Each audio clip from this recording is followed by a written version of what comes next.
सजग इंडिया पिछले 15 वर्षों में क्या काम कर रही है और विगत 15 वर्षों में हमने इस सोमेश्वर घाटी में क्या काम किया है, उसके लिए सजग इंडिया का यूट्यूब चैनल है। उसमें आप देख सकते हैं। हमारे पर्वतीय आंचलों के बच्चों के लिए कहा जाता है कि कौन कहता है कि जमीन में बैठा हुआ बच्चा, कौन कहता है कि मिट्टी कंकड़ पत्थर में बैठने वाला बच्चा आसमान में नहीं उड़ सकता, कौन कहता है कि पर्वतीय आंचलों में बैठने वाला बच्चा अपनी मंजिल को नहीं प्राप्त कर सकता, और कौन कहता है कि इस सोमेश्वर घाटी का बच्चा इस देश को एक नई दिशा नहीं दे सकता। तो आप सौभाग्यशाली हैं कि ऐसी मातृभूमि, देवभूमि और वीरों की भूमि में आपका जन्म हुआ है। जीवन में आगे बढ़ने के लिए जहां फिजिकल इंपॉर्टेंट है बेटा, वहीं मेडिकल इंपॉर्टेंट है, वहीं आपका बिहेवियर, आपका उठना बैठना चलना, अपने गुरुओं का सम्मान करना, अपने माँ बाप की भावनाओं की कद्र करना, वो इमोशन लाना बहुत जरूरी है। बड़े स्कूलों में पढ़ के बड़ी बड़ी बातें करने से, बड़े 4 लच्छेदार भाषण अंग्रेजी में देने से कोई बड़ा नहीं होता है बेटा। अगर संस्कार नहीं होंगे तो उस शिक्षा का भी कोई महत्व नहीं होता। और इस समय आपके परिवार से बहुत सारे लोग होंगे ना, कोई फौज में होगा, कोई आर्मी में होगा, कोई पुलिस में होगा, कोई अर्धसैनिक में होगा, क्योंकि ये देवों की भूमि के साथ वीरों की भी भूमि है, ये सैनिकों की भी भूमि है। तो वो लोग इस समय कहां पर हैं? सियाचिन में, कारगिल बॉर्डर में, तमाम प्रकार के जो बॉर्डर्स एरिया है, चाहे चाइना बॉर्डर हो, नेपाल बॉर्डर हो, चाहे पाकिस्तान बॉर्डर हो, वो सरहद में खड़े हैं बंदूक लेके। गोली चाहे कब कब किस क्षण किसको लग जाए कुछ नहीं पता, लेकिन हमारे बच्चे सुरक्षित रहे, हमारी आन बान शान हिंदुस्तान सुरक्षित रहे, इसलिए वो खड़े हैं। तो क्या हमारी कोई नैतिक जिम्मेदारी नहीं बनती है अपने देश को बचाने की?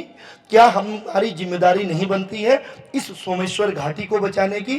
क्या हमारी नैतिक जिम्मेदारी नहीं बनती है कि आज एक आतंकवाद जिसको कोई देख नहीं सकता, लेकिन वो घर घर में जा रहा है, कई बच्चे अनाथ हो गए हैं, कई माँ विधवाएं हो गई है, कई के मांग का सिंदूर मिट चुका है, और कई छोटे छोटे नौनिहाल उनकी सब कुछ उनसे बिछुड़ चुका है। तो वो आतंकवाद क्या है? एक आतंकवादी है जिनको फौजी गोली मार देता है, वो मर जाते हैं, मिट जाते हैं, लेकिन उस आतंकवाद को नष्ट करने के लिए सब कुछ बलिदान कर देते हैं। लेकिन जो आज देवभूमि उत्तराखंड के अंदर एक आतंक का हथियार अपने पैर पसार रहा है, उसको मैं आपको रोकने के लिए, आपको सजग करने के लिए आया हूं।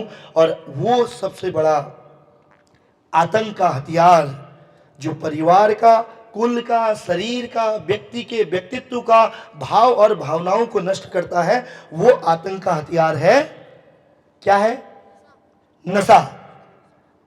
वो आतंक का हथियार क्या है? नशा।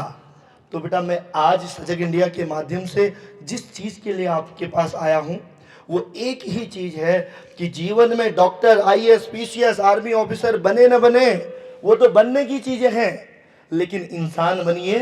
अगर इंसान बन जाओगे, अगर नशे से दूर रहोगे, व्यसनों से दूर रहोगे, क्योंकि यही एक टीन एज होती है जब लोग कहते हैं चल कुछ नहीं होता है। 15, 16, 17, 18 साल में मौज मस्ती में, कभी अट्रैक्शन में, कभी पैशन में, कभी एडिक्शन में, कभी टेंशन में, जब हम उस नशे रूपी राक्षस के आगोश में फैलते हैं तो चुपके चुपके चुपके वो आपके परिवार का नाश कर देता है। और आपने घरों में देखा होगा, जब परिवार का कोई सदस्य दारू पीता है, सिगरेट पीता है, तंबाकू खाता है या और नशे करते हैं, तो माँ को कितना कष्ट होता है। माँ दिन भर खेतों में भी काम करेगी, तुमको पढ़ाएगी भी, तुम्हारे लिए टिफिन भी लाएगी, वो भूखे प्यासे न अपने आप को डॉक्टर को दिखा पाती है, न अच्छे कपड़े पहन पाती है।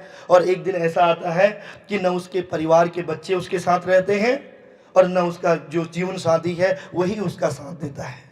और आज कई माँ बाप वृद्धाश्रमों में हैं, कई बच्चों ने अपने माँ बापों को घर से निकाल दिया। अभी हरिद्वार की एक घटना थी, एक बच्चे ने नशे के आगोश में अपने ही माता जी के ऊपर फावड़े से वार कर दिया। तो हम किस एजुकेशन की बात कर रहे हैं, हम किस मिशन की बात कर रहे हैं? तो मैं केवल आपसे आग्रह कर रहा हूं, दुनिया बदले ना बदले, अपने आप को बदल लीजिए। कोई सुधरे ना सुधरे, आप संकल्प ले लीजिए, हम देवभूमि उत्तराखंड को बदल सकते हैं।